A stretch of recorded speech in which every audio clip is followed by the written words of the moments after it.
Tito Mars, nandiri sa Sardinas. Masayang araw sa inyo, Mr. Much Better na naman nga pala ito. Alam nyo, yung ginagawa po ni Tito Mars, sinasadya po niya yon for the views, no? Strategy yun.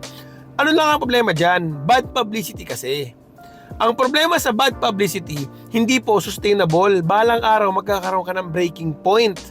Pansinin nyo, Sir Gavin, Kapinpin family, bakit patuloy ang pag-angat ng pag-angat, di ba? Kasi, para sa akin, on and off camera, yun sila, makulit, nagpapatawa, masaya, di ba? Para sa akin, mas mainam pa rin talaga na kung papasok ka sa mundo ng vlogging, magpakatotoo ka. Mabagal man o mabilis yung pag-angat mo. Kung mabilis, edi swerte mo. Pero kung mabagal, edi magtiyaga ka. Pero important, darating ka rin doon. Kaya lang maghihintay ka lang talaga. Okay?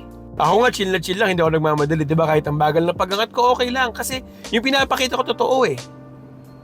Eto pa, kung sasabihin mo na, kasi kung di ko gagawin yung mga ganung bagay, walang manonood sa akin kung magpapakatotoo ako. Baka dapat mag-reflect ka sa sarili mo. Baka hindi para sa iyo yung vlogging. Dahil nung nagpakatotoo ka, walang nanonood, di ba? Yun lang naman, pero